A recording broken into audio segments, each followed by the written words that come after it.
Hi, I'm Helen Van Wyck, and welcome to my studio. Today I'm going to show you my favorite thing about painting. It's blending colors, it's making blending still make things look real. And as I talked about last week, how important nature dictates certain things. Nature dictates balance. Nature also dictates balance in brushwork. We put it on one way and affect it the other. But rather than tell you about it, let me show you how. And my victim today, as you can see, is an old black cooking pot and red onions. Let me get them composed and situated on the canvas first, as usual. Put these two together first, and then this black pot's going to be in here. I'm going to race right through that because, oh, I have something so much fun to show you. And something that a lot of you would like to know, because it is true that we go to a painting teacher to learn principles, and I hope that I am teaching you some, but also to be aware or get in on that person's experience. So I'm going to show you how I go about painting a smooth background. And I'm going to make the background green behind this pot. Why? Because I like it that way. I like that color against black. And it's going to be light green. So I've taken phthalo yellow, green, and white. I'm going to paint the whole background in strokes no bigger than 1.5 inches. And not with one monotonous color, but a little bit of variety. I'm sure you have a view now of what I'm doing. You can see it up close. Don't you see the slight little nuances of color? I'm leaving room for the cast shadow. And now I would like to have my background get slightly darker as it moves over here toward the light. So the light looks as though it's going that way. So here I'm going to use, I put a little sap green into that mixture and put that in here. Not thinking of making it smooth, just thinking about covering it, getting the paint on. I think by now you've probably heard me mention Roscoe, Maximilian Aurel Roscoe, the man I studied with. Hungarian. He used to say, Helen, make it, break it, and make it again. I thought, what is he talking about? This is what he was talking about. He was saying, make it out of paint. And let me get that all in.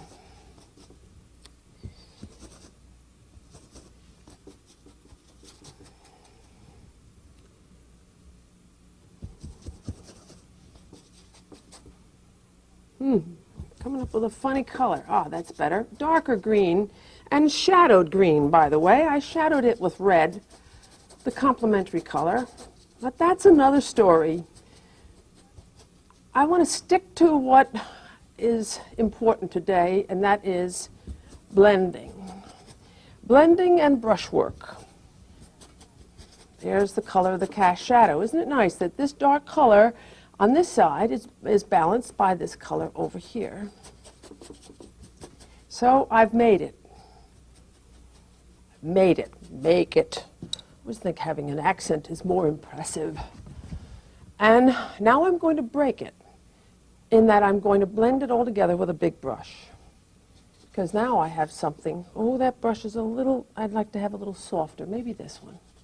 Ah.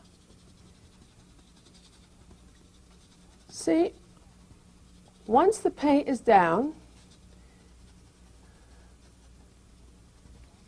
you can take a bigger brush and fuse it together in strokes no longer than 1.5 inches. With embedded into the smoothness is some excitement of color. And here I want to show you what I call poopsie-doo. I call it that because I don't know what else to call it. I want this color to blend with this color, but I want to maintain the shape. Even though the shape is funny, I want it. And so this is how I'm going to make it to blend. I'm going to make teeth. That blends them together. And if you keep your brush right on the canvas, don't go this way and this way, because then you take this color and slop it into there, and then you take this and slop it into here. It's just a little bit of a thing, a little poopsie-doo, so that you can then blend it in opposite from it. So you make it. I've just, as Roscoe said, break it, and now I'm going to make it again.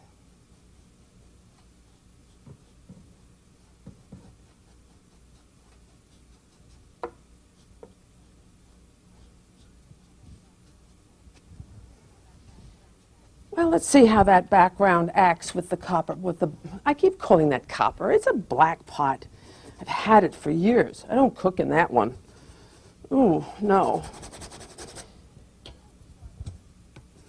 I always start in the middle. Isn't that a safe place? Why start with the edges? They're too difficult. I'll sneak up on them. I didn't wash the canvas down with enough turpentine today, and so my paint isn't spreading enough.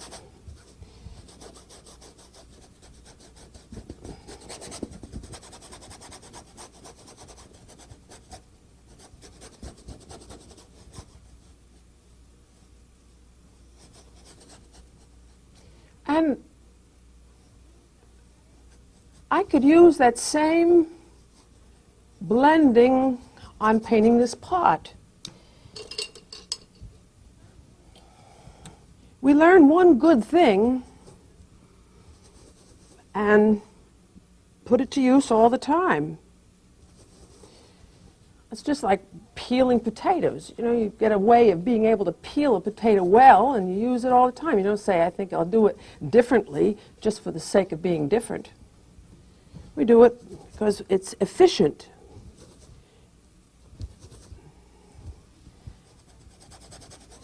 And so this is this orangey black, burnt sienna and black, here for the light side of the pot.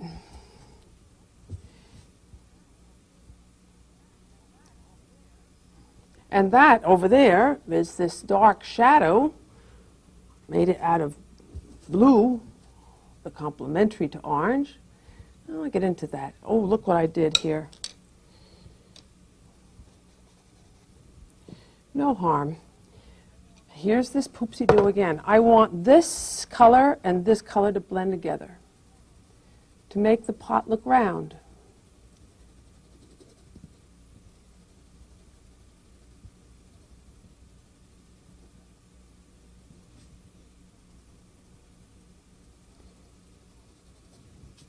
So that I could take this big brush again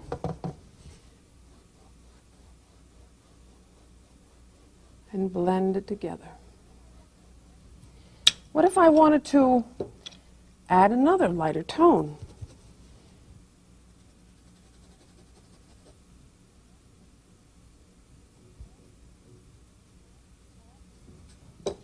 Across and down. Oops. Got to clean your blender brush as you go, though.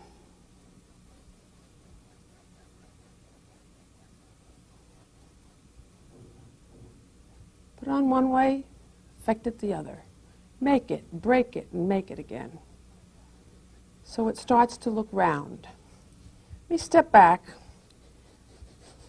see what this looks like from a distance, so that I can get on to finishing all up in here and get on to these onions, because I know you're dying to see how this process works on onions too.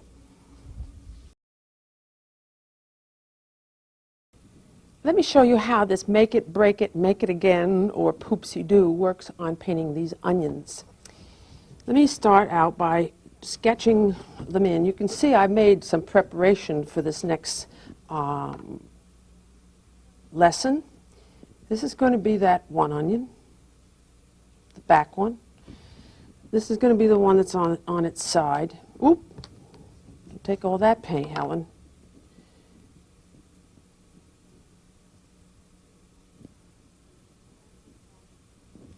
And this one that's hugging the pot.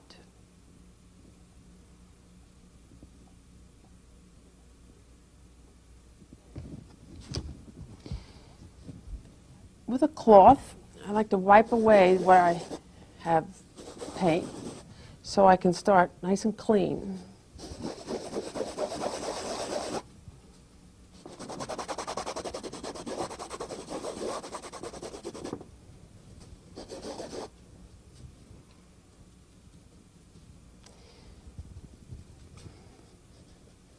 Let me try this one first.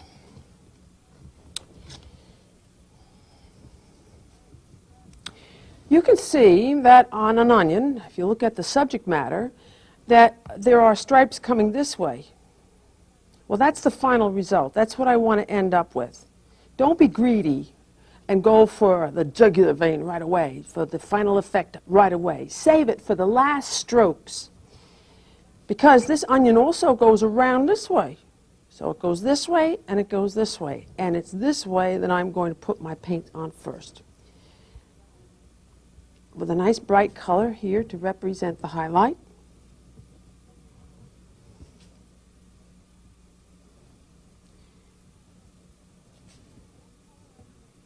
And the more color I use right now, the better, because a lot of color now is going to withstand the blending process. If you start out with a little bit of color, the blending process makes you end up with no color. Ooh, I like that.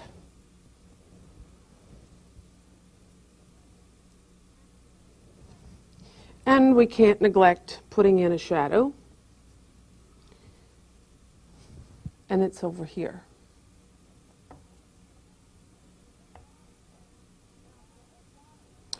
Now, the whole bottom of this onion is being influenced by the white cloth, which is going to make a reflection, but I think I'll add that on later. Well, maybe I should have a little bit of paint down there.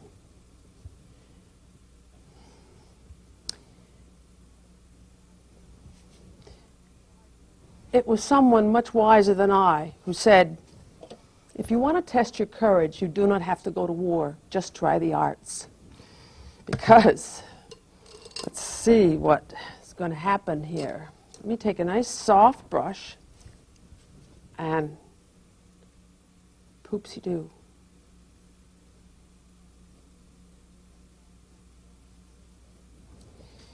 You see, I can't paint every little thing about that onion. It'd be too tedious. I can just paint an effect of it, a rhythm of application, a brushwork that suggests it. Hair is done the same way.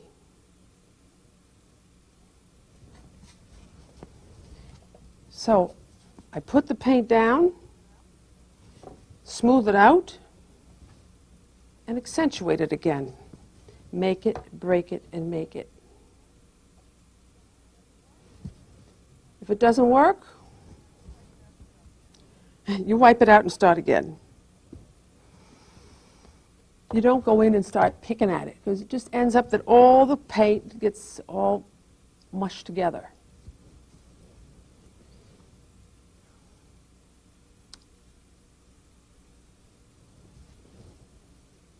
Let me try this one over here.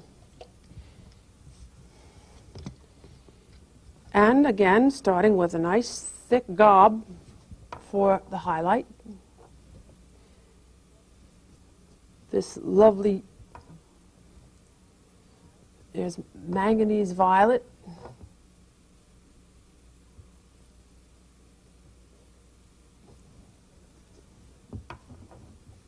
Might as well put the reflection in now while I'm at it. But this has an interesting wrinkle. has a cast shadow over it from the pot, throwing this whole section in shadow.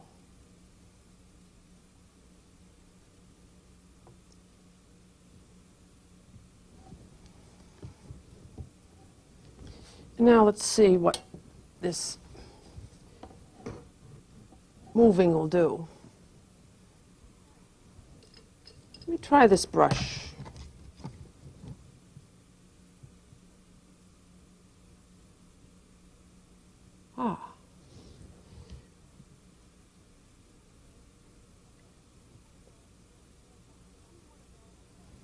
One more to go before I step back and see how they look from a distance. So load your brush. Make sure you always load the brush when you're painting a highlight. Make it bigger than it is so the next thing cuts it down. But I'm going all opposite from the final appearance, saving that for the last. Brushwork. How to get that darker.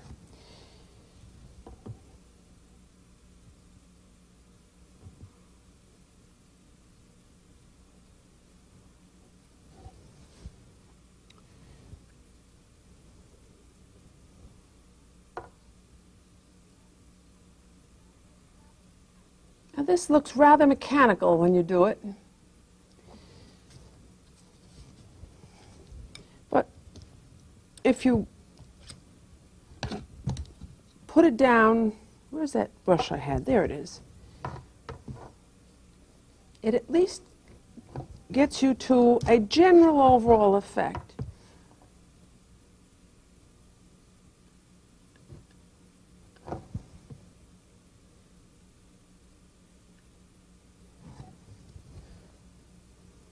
And then with some tender, loving care, you can add a little peculiarity to it, such as the fact that it is the blossom end here. Now, before I can put the reflections effect on this color, I really have to have what's causing the reflection, and that's this white cloth.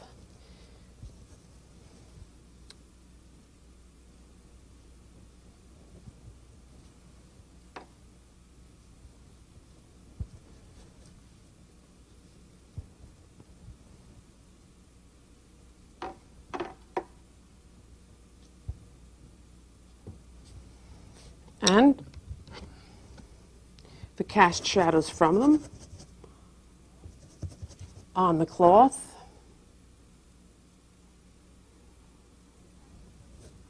I always like to say that when you're going to add something that you think is extremely important, which of course is a reflection is an important tone value, police the area. Prepare the canvas for this added attraction.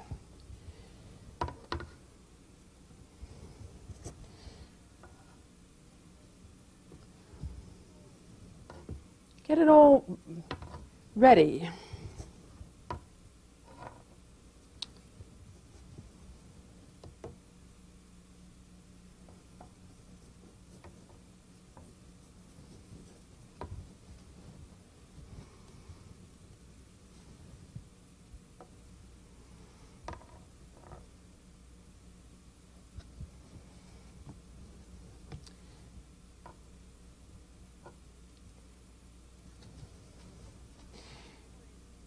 In demonstrating these pointers or these factors to you, alla prima meaning all at once, I have to use thick paint. Next time we meet, next time you visit my studio, I'm going to show you the technique of the old masters, and I'll have a chance to be using thinner paint, thus getting much finer results. I hope. Always hope. Now I like to show you the reflection in that this light condition down here is going to bounce up into these shiny onions.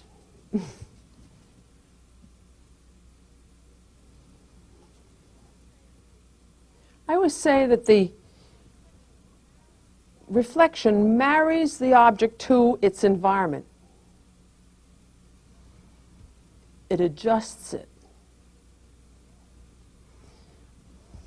It makes it enjoy its circumstances.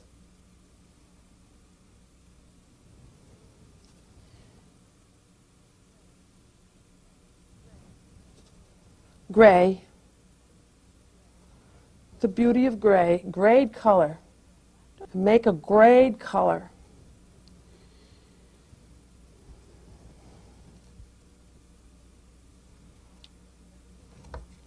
I studied with a man when I was very young. His name was Ralph Entwistle. He always said, Helen, when in doubt, use gray. It's a doubtful color. And very often you see doubtfully colored places. Oops, not there though.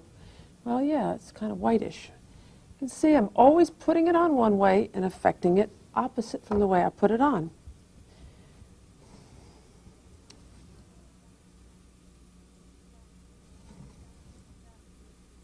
Cast shadows make things sit down. So you sit down, darn you. Don't float in midair on me. That made it sit down a little bit better. By having light go in back of an object, like here, suddenly it jumps it out.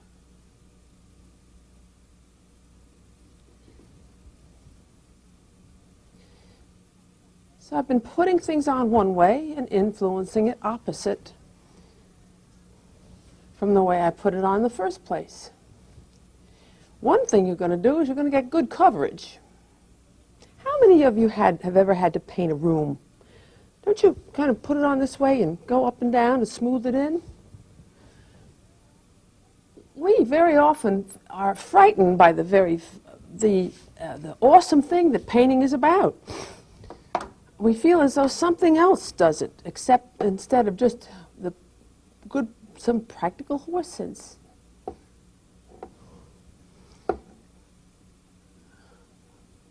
Be clever about it instead of frightened. You have nothing to fear. Mm-hmm. Yeah. Could get it all wrong. But look at the fun you've had. Woo-hoo. Let me step back from this and see what it looks like from a distance. Stepping back is such a valuable thing to do because you see it from a distance. And what have I seen from a distance? What I've seen is I feel as though everything looks as though it's going to fall off the table. So I'm going to raise this up. And in raising this up, I'm not going to just go to that line. I'm going to go into it. I'm not going to wreck it. I wreck it if I just go to it. It's much better to go into it and then repair it. See, then it looks as though it jumps forward. I wonder if I'm raising it enough. Yes, I'd like to raise it here too. And raise it over here without, I got to make sure I don't get a kiss.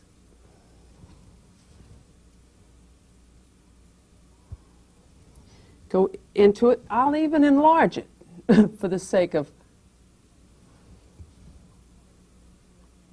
making that correction more effective. And this doesn't seem to have a shadow under it either. And so here we are, again, with all the tone values in and the picture done. And next week, when we meet, I'm going to teach you the technique of the old masters, or maybe I really will teach you how to make soup.